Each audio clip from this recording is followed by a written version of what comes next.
The morning of the wedding arrived, and I stood in front of the mirror, smoothing the fabric of my lavender blouse.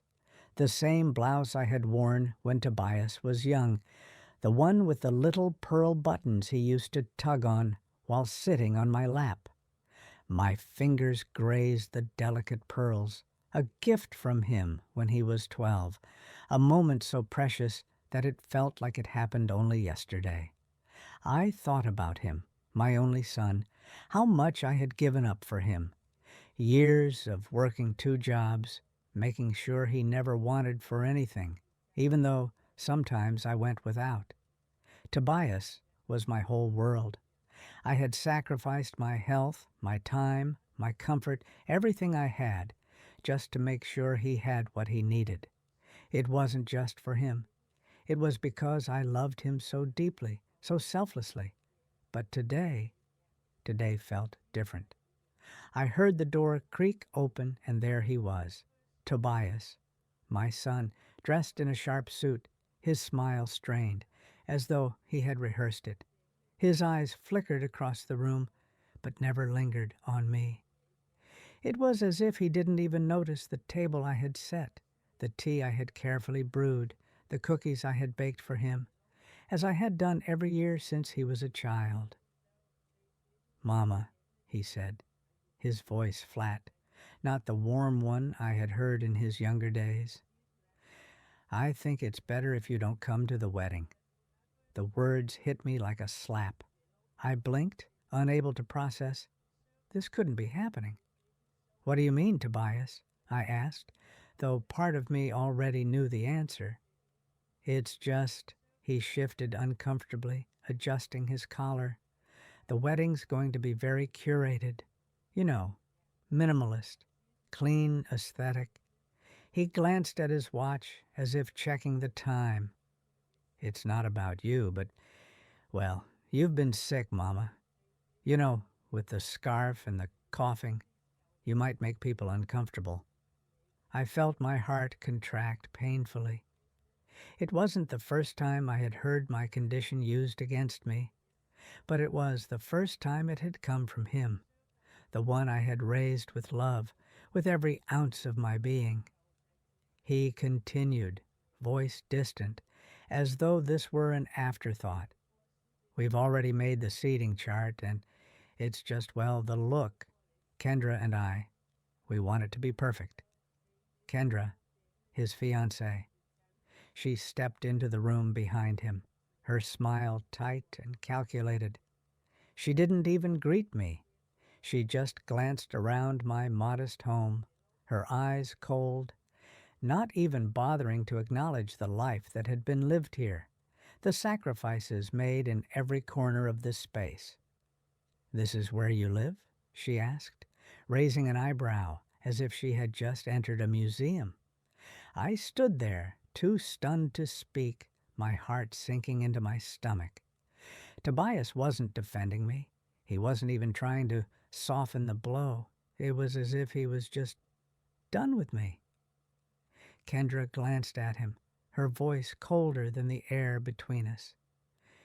"You really want her here?" she asked, looking at him as if questioning his sanity. "She's sick, Tobias. She doesn't belong at your wedding. You should think about putting her in a nursing home, somewhere peaceful after the wedding. It'll be better for everyone." A knot tightened in my chest. I felt the heat of tears rise, but swallowed them down. "I don't need a nursing home," I said, my voice trembling, but I wasn't about to let them see my tears. Not today. "I just want to be there for my son at his wedding." Kendra's laugh was sharp, almost cruel. "We've already arranged everything. The venue, the guests. It's all planned out. Tobias, we're just trying to have a perfect day for once." I looked at Tobias, searching for the boy I had loved, for the son I had sacrificed for. But he didn't meet my gaze. He just nodded. "I'm sorry, Mama," he said, though the words didn't sound sincere. "We'll FaceTime you. You can still be a part of it." FaceTime. I had watched my son grow up through the lens of a phone screen. I had helped him become the man he was today, yet he couldn't even offer me a seat at his wedding. The thought hit me harder than I had expected. I tried to hold it together, but I could feel my hands trembling, my breath shallow. My mind was reeling, my son. My flesh and blood was telling me that I didn't belong in his life anymore, not at his wedding, not in his world. And worse, he didn't even have the decency to look me in the eye and tell me it himself. When I said nothing, Tobias moved toward the door, as if eager to leave. "We love you, Mom," he muttered, almost dismissively, before stepping outside with Kendra. I watched them leave, the silence in the house more deafening than ever. The door clicked shut behind them, and the tears finally came. But they weren't loud or frantic. They were quiet, like the death of something that had been alive for too long. I whispered to the empty room, "Thank you for showing me who you really are." The house was still. The smell of coffee lingered in the air as I sat by the window, looking out at the world that had never seemed to notice me. I had always been there, a steady presence in Tobias's life, a silent supporter and a tireless provider. But today I was reminded yet again that love, when offered without expectation, often goes unnoticed, taken for granted. And I felt the weight of that reality settle deeper in my bones. I thought back to the years when I worked tirelessly, sometimes on 2 or 3 jobs at once, all so that Tobias could have everything he needed. The late nights spent in factories, the early mornings at the diner. I sacrificed my own comfort to ensure that he had the clothes, the food, the education. I never once asked for thanks, never once thought of the things I could have had for myself. It was always for him, for his future. There were so many nights when I went without food so he could have a meal. The dresses I wore were old, patched together from years of use. I never bought myself anything new, always put his needs before mine. I sold my jewelry to pay for his tuition. I worked until my hands were raw, all the while thinking that one day he would see me, see what I had done for him, and appreciate it. But today, as I stood before him, I realized he never would. Tobias's words still rang in my ears, and the cruel dismissal from Kendra echoed in my mind. They didn't see me. They didn't see the years I spent sacrificing, the moments when I gave up my dreams, my health, and my comfort for him. And now, as I stood there, rejected on the most important day of his life, I realized something I should have known all along. He didn't need me anymore. And worse, he didn't even care. The years of sacrifice had led to this, the woman who had spent her life ensuring his success, his happiness, now pushed aside as an inconvenience. And I was starting to wonder, did I waste my life? Did I give up so much, only to be discarded when I needed him most? I thought back to the times when Tobias was a little boy, how he would run into my arms, how he would laugh and tell me he loved me, how every sacrifice I made felt like a small price to pay for his joy. But that boy, the one who once adored me, was gone. In his place stood a man who saw me as a liability, a woman whose presence was now just a reminder of imperfection. And Kendra, she was part of the reason he had changed. She couldn't see me for who I was, just a tired old woman who had outlived her usefulness.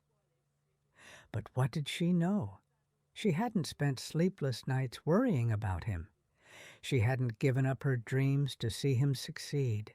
I tried to explain to him once, to tell him how my love was never just about him. It was about the future of his family, the future of the life we had built together. I had done everything with the hope that one day he would have a family of his own, and they would know how much I sacrificed for him. But all that seemed meaningless to him now. To him, I was just another obstacle, someone who didn't fit into the perfect world he and Kendra were building. I asked myself again as I stared at the empty room, was it worth it? All those years of giving, of sacrificing. Was it worth it when I had no one who understood? No one who cared enough to even acknowledge my pain? It was then that I realized, no, it wasn't worth it. For the first time in my life, I understood that love doesn't mean giving everything away. Love should be a partnership, a mutual exchange, a recognition of both people's worth. I had given so much of myself, and I was left with nothing. I had to stop pretending that my selflessness would be enough to make him see my value. He never would. I walked into the bedroom, my hands trembling, as I pulled out the letter I had written long ago. I hadn't wanted to give it to him yet, but now, with the weight of this realization, it seemed the right time. I opened the envelope and reread the words. Tobias, my love for you was never conditional. I gave everything I had because I believed in you, in us. But now I see that my sacrifice was never enough. I was never enough. And I knew then that I couldn't live for him anymore. I couldn't keep sacrificing pieces of myself and expect him to care. I had given him everything, but he had taken it for granted. Now it was my turn to take something back. The silence in the house was deafening. After Tobias and Kendra's cruel rejection, I found myself sitting at the kitchen table, staring at the empty teacup in front of me. The steam had long since dissipated, leaving only the cold reminder of how little I mattered in their lives. But this time, something inside me had shifted. The endless cycle of giving, sacrificing, and receiving nothing in return had finally broken me. It was time to stop being the victim. It was time to take control of my own life.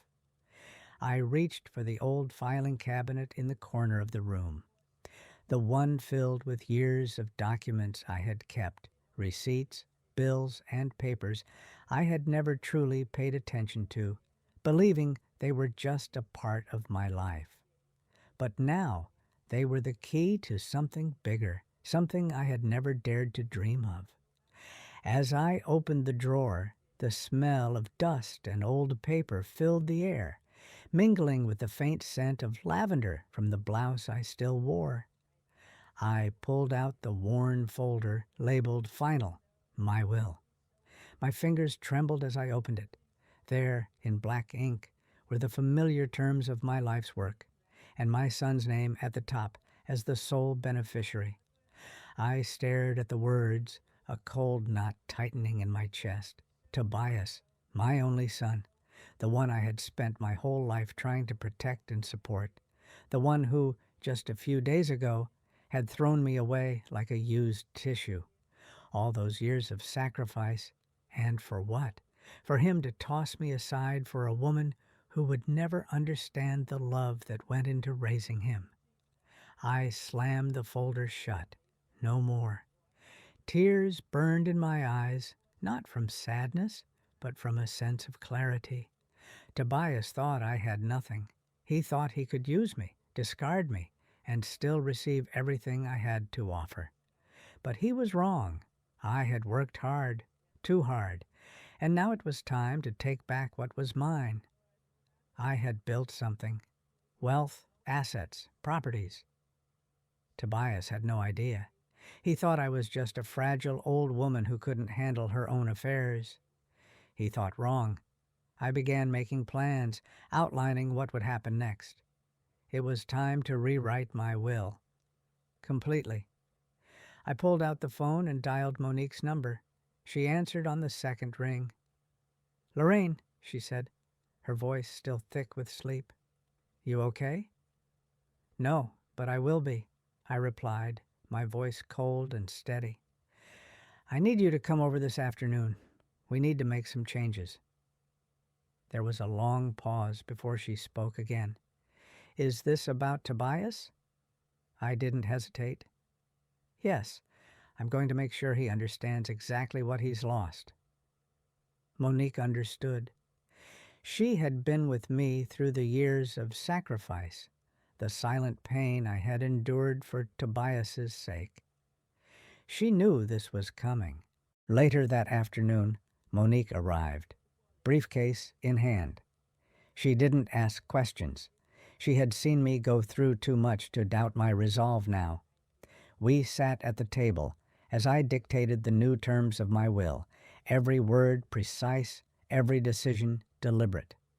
My assets, everything I had worked for, would go to the Rose House Foundation, an organization that helped elderly women who had been abandoned by their families, just like me. Tobias would get nothing, not a single thing. He thought I had failed as a mother, but now he would learn the true meaning of failure. He would get only his name, and the pain of knowing how much I had given only to be cast aside. I handed Monique the envelope. "It's all set. Now I just need you to bring this to him." "Lorraine, are you sure about this?" she asked gently. "Yes," I replied, my voice unwavering. "Let him think it's all over. Let him have his perfect day, his perfect wedding. But when I'm done with him, he'll understand what it means to lose everything." Monique looked at me, her eyes soft with understanding. "I'll take care of it," she said, "and I'll make sure it's done right." As she left, I felt a strange sense of calm. For the first time in a long time, I wasn't being passive. I wasn't just a victim of circumstance, quietly enduring the pain. I was taking control. I was getting back everything that was mine. The day of the wedding was approaching, and I was ready. I dressed carefully, my lavender blouse still soft against my skin, but this time there was no pretense. I wasn't dressing for Tobias. I wasn't dressing for anyone but myself. This was no longer about playing the part of the loving mother. This was about reclaiming my dignity and my power. The quiet woman who had spent her life in the shadows was stepping out, no longer invisible, no longer silent. I knew what I had to do. I knew how this would end. The mornings had become quieter now, the silence in my house more profound than ever before. I had stopped watching the clock tick away the hours, stopped listening to the faint hum of the machines in the living room. I no longer felt the need to rush, to prove anything. The harsh rejection from Tobias and Kendra had shifted something deep within me, something I could no longer ignore. I looked in the mirror this morning, my face more tired than usual, the skin thinner, my bones more visible. I saw the frailty in my eyes, the lines etched by years of hard work, sacrifice, and illness. My body was failing me, yes. The cancer was eating away at me, slowly but surely. But for the first time in a long time, I didn't look away. I didn't try to cover it up or hide from the truth. I was old. I was sick. And yet there was something inside of me, something that hadn't been there before. A quiet strength that had started to grow in the very place I thought I was weakest. Tobias had believed that because my body was frail, my spirit was too.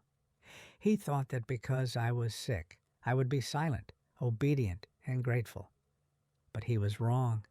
For every physical ailment, for every wrinkle and ache, my spirit had been quietly gathering strength. I sat down at my kitchen table, the room bathed in the soft light of the morning. My hands, though thin and trembling, held steady as I opened the legal pad. I had written out my will.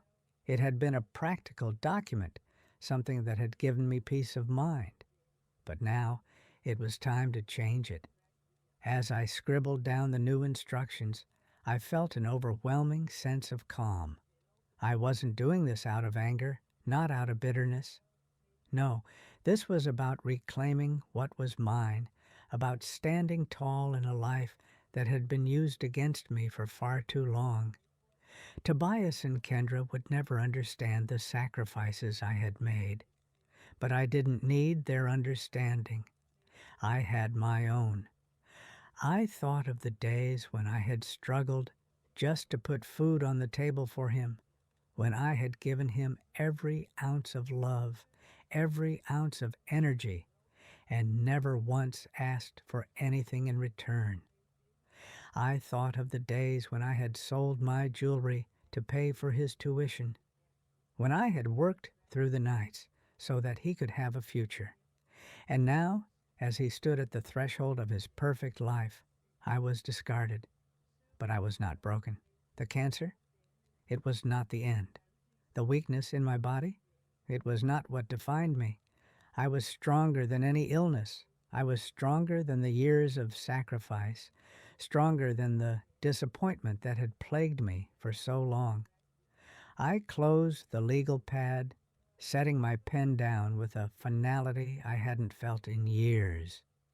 My body might be failing, but my mind, my spirit, those were as strong as ever. The phone call to Monique came next. She answered quickly, as she always did. "Lorraine?" Her voice was soft, kind, always filled with the quiet understanding we had shared for years. "You okay?" "I will be," I said, my voice steady and calm. "It's time. I need you to come over. I'm ready to make things official." Monique didn't ask any more questions. She knew what I was asking. She had always known me better than anyone else. She was there when I had sacrificed everything for Tobias, and now she would be there when I took back what was mine. When she arrived, we sat in the same kitchen where I had spent countless hours worrying, planning, and sacrificing for my son. But today, everything felt different. I wasn't the same woman who had been worn down by years of giving. I was something new, something stronger. We went over the details of the new will, every penny, every property, every asset I had worked so hard to accumulate. Those would go to the Rose House Foundation, a group that helped women like me, women who had been forgotten by their families, women who had been abandoned in their later years. They would use the funds to help others, women who needed a place to live, a place to be seen, to be valued. Tobias would receive nothing. He had already taken enough from me. The last gift I would give him was his name, and the knowledge that he would never understand what he had lost. "I'm ready," I said, looking at Monique, my voice filled with a calmness I hadn't known I was capable of. "You're sure?" she asked, her eyes searching mine, as if she was still uncertain that the woman sitting across from her was truly ready to let go of everything she had once known. "Yes," I said, with more certainty than I'd ever felt. "It's time. I've given everything, and now it's my turn to live." Monique smiled softly. "Then let's do this." As I signed the documents, I felt a lightness in my chest. For the first time in a long time, I wasn't focused on the fear of losing Tobias. I wasn't concerned with the opinions of others or the fear of my own inadequacies. I had come to terms with the fact that I would never be the mother he wanted me to be. I would never fit into the ideal world he had crafted with Kendra. But that was okay, because I was no longer just his mother. I was Lorraine Massey, a woman who had lived for others for far too long. a woman who had finally learned to live for herself. I woke up this morning feeling something I hadn't in a long time: peace. A quiet kind of peace that wasn't born from external things or expectations, but from within. The house was still, and for the first time I didn't feel the weight of regret, nor the sting of loss. It had been days since I had made the final decision, since I had sealed the envelope with my new will, since I had handed over the pieces of my life, everything I had worked for, everything I had saved, poured into a foundation that would now help women like me, women who had been forgotten, dismissed, or discarded by their families. It wasn't just about revenge anymore. It was about something much more profound. It was about freedom, the freedom to live for myself, to no longer be defined by others' expectations or judgments. Tobias and Kendra had tried to erase me, to push me aside, but I had found something greater than their approval. I found my dignity. I hadn't expected this peace to come so easily. In some ways, I had imagined that once I had lost everything, the son I had raised, the family I had tried to keep together, I would be hollow, empty, consumed by grief. But that wasn't the case. The loss, while painful, became a doorway to something new. Monique had visited me again a few days ago, after all the legal paperwork was complete. She had known me for decades, had seen me in my weakest moments and my strongest. And yet she told me that she had never seen me like this, calm, centered, at peace with my choices. "You've done it, Lorraine," she said quietly, as we sat together in the same kitchen where I had spent so many years waiting for phone calls from Tobias, hoping for his attention. "You've found something that was always inside you. You've made peace with yourself." Her words weren't just comforting, they were true. I had spent my life thinking that my worth depended on how much I gave, how much I sacrificed for my family. But now, for the first time, I was living for me. I wasn't waiting for anyone's validation. I wasn't waiting for Tobias to love me in return for everything I had given him. I had nothing left to prove. In the past, I had dreaded the thought of dying alone, of being forgotten. But now I was no longer afraid. The thought of my passing no longer haunted me. Instead, I felt a quiet satisfaction that my wealth, my life's work, would go towards something good, something meaningful. The Rose House Foundation would carry on my legacy, a legacy of giving. But this time, it wasn't about Tobias. It was about giving to others who had been forgotten by their families, just as I had been. I spent the next few days sorting through things, not in sadness, but in quiet reflection. The house, once filled with the bustle of raising a child, was now peaceful. Still, I felt a sense of gratitude for everything I had lived through, the pain, the sacrifice, the struggle. It had all led me to this moment, and this moment was mine. I no longer looked at my body with shame. Yes, I had aged. Yes, my body was failing me in ways I couldn't control. But the spirit inside me was stronger than it had ever been. I wasn't defined by my illness. I wasn't defined by my past. I was me, and I was free. As the days passed, I found new ways to fill my time. I began volunteering more with the foundation, helping organize events, offering support to other women who had been abandoned, just as I had. It brought me joy to know that my actions, my decisions, were making a difference. My body might have been frail, but my spirit was thriving, more alive than ever. I didn't need Tobias's love anymore. I didn't need his approval. I had my own approval. I was whole again. The idea of starting fresh, of living for myself, was no longer a distant dream, it was my reality. And for the first time in years, I was excited about what the future could hold. I knew I couldn't undo the years of sacrifice, the years of trying to make others happy at the expense of my own happiness. But I could make the most of what I had left, and that was enough. I sat by the window, watching the world outside. The sun was setting, casting a golden glow over everything. It was beautiful, peaceful, the perfect end to another day. And for once, I didn't feel alone. I felt content. The life I had lost, Tobias, the family, the role I had played in their world, was gone.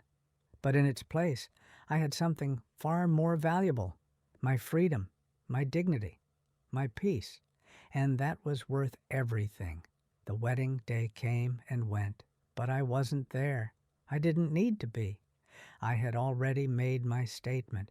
It had been weeks since I had completed the final steps of my plan, weeks since I had passed my will to Monique, the one person I trusted to carry out my wishes.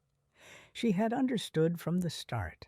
I wasn't looking for a dramatic confrontation, no scene at the altar, no screaming match with my son or his fiancée. No, this was different. I wanted them to feel the full weight of my decision, but in silence. A quiet, cold revenge that would speak louder than any words could. Monique, my old friend, was there to deliver the final message. The day of the wedding, she arrived at the venue, a briefcase in hand. She didn't need to ask for details. She had seen me through every stage of this transformation. She knew I wasn't doing this for attention or validation. This was about my dignity, about reclaiming what was mine and severing ties with the people who had used me. Monique approached the couple quietly, slipping the 2 envelopes into their hands, one for Tobias, one for Kendra. Tobias had expected to see me, I'm sure. In some twisted way, he might have believed that, despite everything, I would show up, begging for his forgiveness, pleading for a place at the table. But I wasn't there, and that was the most powerful message I could send. I didn't need to be part of his perfect world. I didn't need to prove my love or fight for a place in his life anymore. Tobias opened the first envelope. Inside was a letter, written in my shaky handwriting. It wasn't long, just a few simple lines, but it would change everything for him. Tobias, you were born from love. I gave everything I had for you, for your future. But you have shown me that love, when it is given without any expectation of return, is not enough for some people. I have nothing left to give you. I will not be your mother anymore. You have made that choice for both of us. You do not deserve what I worked for, and so I leave you nothing. Not a penny, not a house, not a memory, only your name. May you use it wisely. Goodbye. When he finished reading, he must have felt his world shift beneath him. I wasn't there to explain. I wasn't there to apologize. I had already left him behind. The man he had known as his mother was gone, replaced by someone stronger, someone who no longer cared for the approval of a son who had never appreciated her. Kendra, still in her pristine white gown, had been watching him with confusion. She snatched the second envelope from Monique's hand, her perfectly manicured fingers trembling as she tore it open. Inside she found her own letter, addressed to her with as much precision as mine to Tobias. Kendra, I do not wish to hurt you, but I will not be part of your world. You see me as nothing more than an inconvenience, someone to be kept in the background, out of sight. But I am not an object for your convenience. You may not understand why I'm doing this, but I have every right to my independence. I will not be manipulated by you, nor will I tolerate being treated as though I am invisible. This is my final goodbye. I will not ask for your forgiveness, and I will not return to this life. Lorraine. Kendra's face froze. The words I had written hit her like a slap. She, who had tried to erase me with a smile, found herself staring at the consequences of her actions. I had cut them off without a second glance. There was no room for them in my life anymore, not as manipulators or as people who saw me only as a burden to be discarded. Monique had left them both with the truth. No drama, no confrontation, but a message so clear it would take them a lifetime to fully comprehend. I wasn't asking for anything from them. I wasn't looking for redemption. I was simply claiming my own space, my own freedom, and making it clear that my worth wasn't tied to their approval.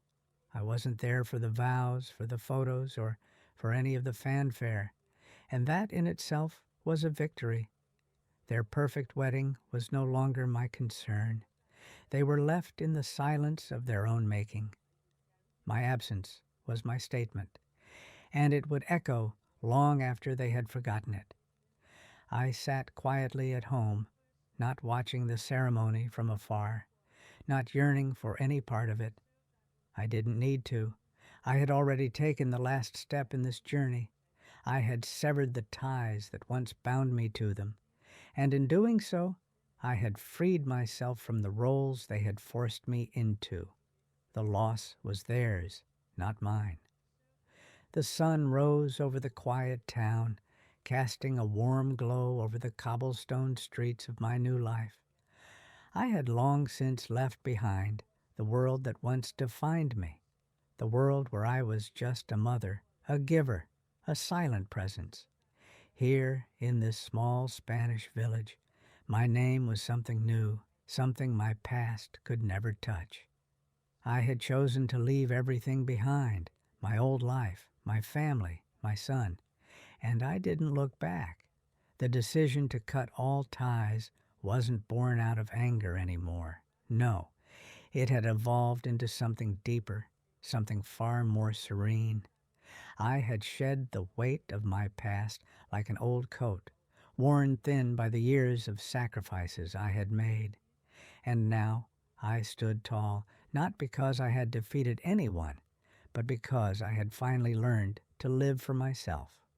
I had built a small home with blue shutters, nestled beside an old courtyard where the mint and basil I had planted now grew lush and vibrant. My days were spent tending to the garden, shopping at the local market, and sipping tea on the porch, watching the world move by in its gentle, unhurried way. Life was simple here, but in its simplicity, I found peace. The women who ran the Rose House Foundation, the ones I had helped with my wealth, had begun to hear my story. They had shared it with others, passing it on as a tale of resilience, a tale of a woman who, despite everything, had found her strength in the face of betrayal. They spoke of me with reverence, not as a victim, but as a symbol of strength and dignity. I learned from Monique that the Foundation's main building, once just a place for women in need, had been renamed Massey Hall in my honor. My name, once tied to a family that no longer wanted me, was now associated with something far greater. It had become a beacon for women who, like me, had been cast aside, used, and forgotten. They wrote poems about me. They shared their stories with one another, and in those stories, they found their own strength. I never asked for the attention, never sought recognition. But it came, slowly and quietly. I didn't need the world to applaud me. I had already found what I needed in myself, the power of my choices, the quiet strength in walking away, in giving away my wealth to those who would use it for good, was far more meaningful than any accolades or apologies could ever be. As for Tobias, I knew that he hadn't let go of the past. He had tried to contest the will, desperately seeking a way to reclaim what he thought was his. But it was futile. There was nothing left for him to claim. He had never understood what I had done for him, and he never would. He had tried to control me, tried to manipulate me, and in doing so, he had lost everything. In his pursuit to make me into what he wanted me to be, he had pushed me away. And now there was no way back for him. He would never again have the chance to walk into my home and expect me to be his faithful servant, his constant, no matter how little he gave in return. I didn't need to explain myself to him anymore. I didn't need to make him understand. The silence I had left between us spoke volumes, and that, in its own way, was my final act of defiance. I wasn't his to command anymore. I was free, and for the first time in my life, I was finally at peace with that freedom. One afternoon, while I sat outside enjoying the warmth of the sun, Monique sent me a message. She told me that my story had spread further, that more women had come to know what I had done. It was strange, in a way, to think of my life as something others would look to for inspiration, but I was glad it was helping. I hadn't intended for my actions to become a symbol, but now, in the quiet of my life, I understood. I had chosen my path not just for me, but for others too. I had left a legacy, not in wealth, but in strength. And that was enough. I had learned to let go of the past, to stop wishing for things that were never meant to be. Tobias, his family, the life I had given so much for, none of it mattered now.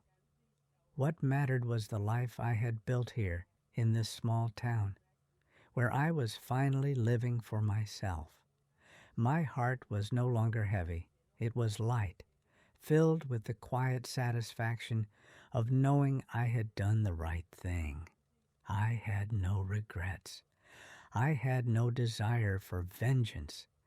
I had only peace, and that was everything